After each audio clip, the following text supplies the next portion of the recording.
Mesdames et messieurs, bonjour et bienvenue dans ce journal. Au sommaire, la troisième session extraordinaire de l'Assemblée nationale au titre de l'année 2021 débute aujourd'hui à Porto Novo.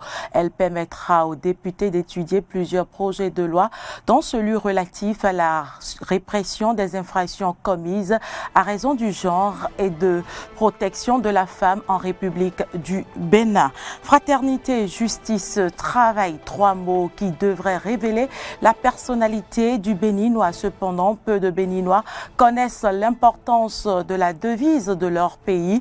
Clémence Tonoucoin nous en parlera dans cette édition. Et puis, Montpellier accueille cette année le sommet France-Afrique. Aucun chef d'État africain n'est attendu à cette rencontre. Ce sont les jeunes entrepreneurs, les chefs d'entreprise qui vont discuter avec le président français Emmanuel Macron.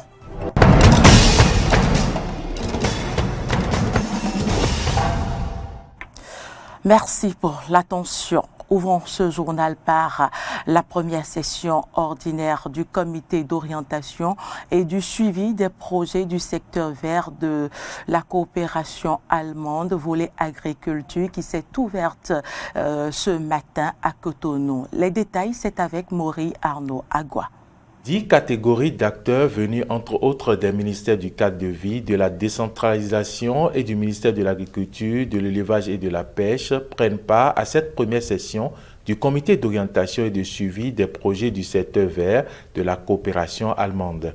Au cours de son allocution, la représentante de la coopération allemande a rappelé les domaines dans lesquels se manifeste le soutien de la République fédérale d'Allemagne.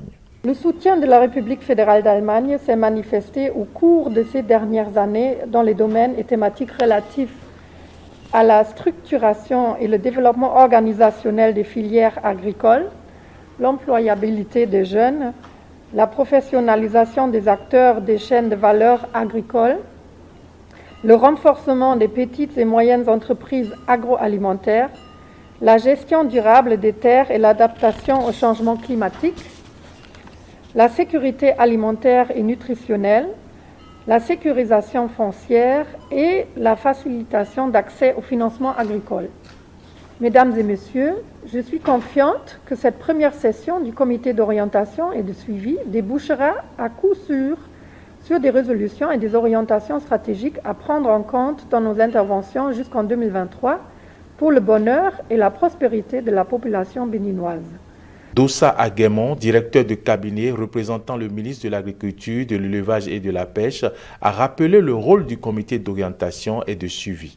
Le comité d'orientation et de suivi qui s'inscrit dans l'opérationnalisation du cadre institutionnel du secteur agricole au Bénin est une plateforme d'échange des acteurs et partenaires sur les performances et acquis des projets du secteur vert volet agriculture de la coopération allemande d'une part. Il permet d'autre part d'apprécier les différentes recommandations pertinentes issues des sections des comités de pilotage de chacun des 10 projets. Mesdames et messieurs, honorables invités, le succès de cette première session dépendra donc de nous tous. Je voudrais vous convier, chacun en ce qui le concerne, à jouer pleinement sa partition tout au long des différentes séances de réflexion. Chers invités, mesdames et messieurs, permettez-moi de saisir la présente occasion pour adresser les chaleureux remerciements du gouvernement du Bénin au gouvernement fédéral allemand et dire que le choix politique du retrait de la coopération allemande du pôle prioritaire du secteur agricole d'ici fin 2023 sera une autre ère de nouvelles collaborations. Je réitère l'engagement de mon ministère à jouer sa partition dans la mise en œuvre efficace des recommandations qui seront issues de cette première session. C'est sur ces mots d'espoir et d'engagement que je déclare ouverte ce jour, jeudi 7 octobre 2021, la première session ordinaire du comité de suivi, entendez Corse, des projets du secteur vert de la coopération allemande. Au cours de cette session, les participants auront droit à la présentation des différents projets du secteur vert. Ils vont échanger sur le rapport de la session et sur les recommandations. L'Assemblée nationale a débuté aujourd'hui les travaux de la troisième session ordinaire de l'année 2021. Elle permettra aux députés de se pencher sur 4 projets de loi objet de la demande formulée par le chef de l'État et sur 2 autres points inscrits par l'Assemblée nationale. Entre autres projets de loi à l'ordre du jour, on retrouve le projet de loi portant code de l'administration territoriale en République du Bénin et celui de la loi portant répression des infractions commises à raison du genre et de protection de la femme en République du Bénin. Nous y reviendrons dans nos prochaines éditions. Le Conseil des ministres s'est réuni hier sous la présidence du chef de l'État, Patrice Athanase Guillaume Talon. Au terme de cette rencontre, le Conseil a adopté des décrets et ordonné l'indemnisation des personnes affectées par le projet d'aménagement d'une station balnéaire à Avlékété. Suivez un extrait du compte rendu du porte-parole du gouvernement. Des mesures normatives. L'agrément au Code des investissements de 5 sociétés pour leurs projets d'investissement. Les 10 projets d'investissement attendus de ces sociétés pour leur installation vont renforcer le tissu industriel de notre pays en même temps qu'ils généreront des centaines d'emplois. Nous avons ensuite l'adoption du projet de décret portant réglementation de la gestion du parc des véhicules et autres équipements motorisés de l'État. Ce décret vise à actualiser celui de 1999 qui, à la pratique, s'est révélé obsolète du fait du développement de l'administration et des réformes intervenues en matière de gestion des biens publics. Le Conseil a, par ailleurs, adopté le décret portant attribution, organisation et fonctionnement du ministère des Infrastructures et des Transports. Au chapitre des communications, en 1, l'indemnisation des personnes affectées par le projet d'aménagement d'une station balnéaire à Avlékété dans la commune de Ouida. L'emprise du domaine concerné par les indemnisations, déduction faite de la superficie occupée par les infrastructures publiques et du domaine public maritime est de 352 hectares, 55 à 54 centiares. Au regard du niveau d'avancement des études, le Conseil a autorisé le ministre de l'Économie et des Finances à mettre les ressources à disposition pour la prise en charge des personnes affectées par le projet afin de permettre le démarrage des travaux. En 2, la levée de la mesure relative à l'exportation de produits vivriers. Le Conseil des ministres, en sa séance du 16 juin 2021, avait, à la suite de leur compte-rendu, instruit le ministre de l'Agriculture, de l'Élevage et de la Pêche et le ministre de l'Industrie et du Commerce de veiller à empêcher la sortie incontrôlée des produits agricoles en raison de la hausse des prix de ces produits observés sur nos marchés. Depuis lors, à la faveur des premières récoltes, il se trouve que la disponibilité des vivriers s'est accrue et les prix maîtrisés. C'est pourquoi, en vue de permettre la reprise normale des transactions commerciales, le Conseil a décidé de lever la mesure de restriction qui prévalait jusque-là. Les ministres concernés veilleront à la mise en œuvre effective de cette nouvelle directive. J'en parlais à l'entame de cette édition. Le Bénin, comme tous les autres pays, a sa devise « Fraternité, justice, travail ». Cette brève formule indique la conduite à tenir par les filles et fils du pays. Mais quel est le sens de ce groupe de mots? La réponse dans ce reportage signé Clémence Tonoquin. Une formule forte pour une conduite exemplaire. Fraternité, justice, travail, la devise du Bénin est inscrite sur le sceau et les armoiries du Bénin depuis plusieurs années. Que savent les Béninois de cette devise? Nous avons posé la question à quelques jeunes. Quand on parle de la fraternité, nous devons être comme des frères. La justice, c'est que on doit d'abord assurer la justice à tout moment. Et le travail, tout se base sur le travail. Sans le travail, il n'y a rien. Cela nous inspire à plus de labeur, à plus de détermination au travail, à plus de fraternité entre Béninois. La fraternité, ça concerne plus les liens d'amitié. Le travail, ça concerne plus ce que nous savons faire, ce que nous avons plus à apporter pour avoir plus de valeur ajoutée dans le pays. En ce qui concerne la justice doit être légale. Fraternité qui veut dire d'être dans un pays, on doit être ensemble sans distinction. Nous sommes les mêmes, frères et sœurs. Et la justice, tu dois savoir que il y a une justice et savoir comment tu vas te comporter dans le pays pour le développement de ce pays. Et le travail, c'est la base du développement d'un pays. Cet ensemble de mots représente des valeurs que les pères fondateurs de la République du Bénin ont estimé qu'il faut développer pour le vivre ensemble des citoyens. À travers la fraternité d'abord, on sous-entend dans le cadre d'un pacte républicain que les Béninoises et les Béninois de différentes origines, sans distinction de région, de religion, de culture, appartiennent d'abord et avant tout à un même pays. Et partant de ce principe, ils doivent se reconnaître comme étant des frères et des sœurs.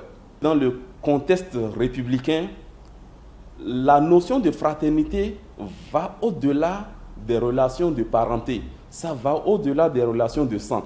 Il faut comprendre la justice non pas comme l'accès aux institutions judiciaires. La justice, c'est d'un côté l'accès aux services publics de base, mais également l'accès aux infrastructures socio-économiques nécessaires pour l'épanouissement des citoyennes et des citoyens. Maintenant, le travail. Pour dire que nous devons être un peuple travailleur.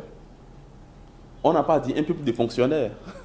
On a dit un peuple de travailleurs. Cela suppose que, quelle que soit la charge ou les charges que vous occupez, des plus hautes charges aux charges les plus modestes, nous devons avoir l'esprit que nous devons travailler avec conscience. Au cours de la cérémonie d'investiture de son deuxième mandat, le 23 mai dernier, le président Patrice Talon a laissé entendre qu'il serait intéressant que la devise du Bénin devienne liberté, démocratie, bonne gouvernance. Actualité en dehors du Bénin, Montpellier accueille demain un sommet France-Afrique. Cette année, aucun chef d'État africain n'est attendu à cette rencontre. Ce sont les jeunes entrepreneurs, les chefs d'entreprise et d'associations de jeunes qui vont discuter avec le président français Emmanuel Macron. Un sommet diversement apprécié par les Africains. Reportage. Un énième sommet, une opération de communication de la pure cosmétique. Voici quelques qualificatifs entendus ici à propos de ce sommet Afrique-France. Ces étudiants ivoiriens que nous avons rencontrés déplorent que l'avenir politique, économique et même militaire semble toujours se discuter en France. Et surtout, ils restent très sceptiques quant à la volonté du président français de dépoussiérer les relations franco-africaines. Le problème des Africains doit se régler par les Africains. La France ne pourra jamais régler le problème des Africains. Quand tu as un mal, tu te débrouilles à régler ce mal, toi seul. La France ne viendra que pour ses intérêts. Quand il y a un problème ici, nous devons réduire ça ici, dans notre pays. Si on ferme la porte complètement, peut-être on n'est pas encore à mesure de faire les choses de nous-mêmes. Voilà, donc ça, moi, il faut être réaliste aussi. Je suis ivoirien, je suis africain, moi j'aimerais qu'on soit autonome à 100%, mais pour le moment je constate que ce n'est pas peut-être le cas, forcément. Donc on est encore en phase de développement, on va braver les étapes tout doucement. On ne peut pas faire peut-être un bras de fer. Là, ça va être compliqué. Quand il s'agit de certains litiges politiques, dans leur intérêt, ils sont toujours présents. Mais en dehors de ça, par exemple, je prends les terroristes, par exemple. Nous avons assisté à plusieurs scènes ici, récemment à Kafolo, voilà, où les djihadistes sont venus. Il y a certains gens de l'armée ivoirienne qui ont perdu la vie là-bas. Tandis que l'armée française est sur le sol ivoirien. Intervention militaire, franc CFA, ingérence. Cette jeunesse dresse un bilan assez négatif des relations entre la France et l'Afrique jusqu'à présent. Depuis que moi je suis né, depuis que j'ai commencé à prendre conscience des faits politiques et autres, je n'ai pas vu la nécessité des affaires françaises dans la politique ivoirienne. Quand on regarde les différentes structures minières de la Côte d'Ivoire, on voit qu'il y a plusieurs Occidentaux qui dirigent la tête des structures minières en Côte d'Ivoire. Pourtant, les étudiants africains ou bien disons les les professeurs dans les universités ont la capacité d'investir et de diriger ces structures minières-là. Il serait bien que l'Afrique ou la Côte d'Ivoire se fondent, ou je dirais crée quelque chose de nouveau qui n'appartient qu'à elle au niveau politique, qu'elle ait une vision politique typiquement africaine ou typiquement ivoirienne. Vous l'avez entendu, de nombreuses critiques à l'encontre de la France et le pari d'Emmanuel Macron va s'avérer difficile à relever. Pour cette jeunesse ivoirienne, il s'agit avant tout d'établir une relation plus équilibrée avec la France et surtout un partenariat gagnant-gagnant, en particulier dans le secteur économique. Première rencontre de haut niveau entre la Chine et les États-Unis depuis mars dernier. 3 jours après avoir dévoilé sa nouvelle stratégie face à Pékin, des émissaires américains ont rencontré hier à Zurich des représentants de la Chine. Une rencontre qui intervient dans une période où les positions se durcissent face aux relations commerciales entre les deux pays.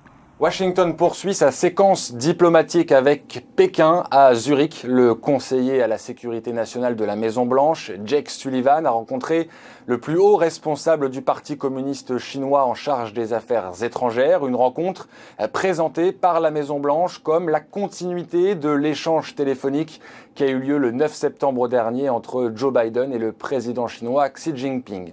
Alors le communiqué qui a été publié à l'issue de cet échange qui a eu lieu en Suisse est assez laconique. La Maison-Blanche affirme avoir exposé à Pékin les points de divergence entre les deux pays, mais aussi, je cite, l'intérêt à travailler conjointement sur des dossiers transnationaux.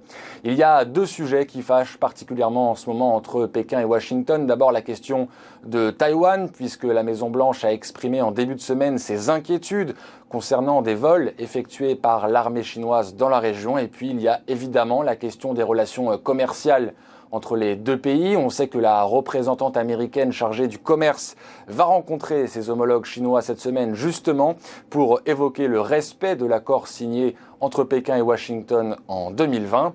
Et puis la Maison-Blanche indique aussi que suite à cet entretien entre Jake Sullivan et les représentants chinois, le conseiller à la sécurité nationale américaine va aussi rencontrer des responsables européens. L'idée, selon la Maison-Blanche, là encore, est de réaffirmer l'importance des relations transatlantiques. On sait que notamment sur la question du positionnement à adopter vis-à-vis de la Chine, il y a de grandes divergences entre certains pays de l'Union européenne et les États-Unis.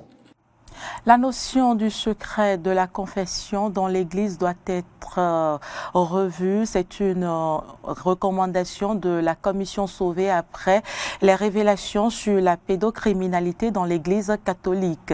Pour rappel, plus de 350 000 victimes de pédophilie dans l'Église ont été dénombrées de 1950 à 2020. Face à ce scandale, des voix s'élèvent pour revoir le secret de la confession et d'autres campent sur leur position. Plus de précisions avec nos confrères de RT France. Le pape s'est rarement livré à un tel mea culpa au nom de l'Église catholique. Après les révélations chocs de la Commission Sauvé, il a fait acte ce mercredi de repentance vis-à-vis des 330 000 mineurs victimes de violences sexuelles au sein de sa communauté. Je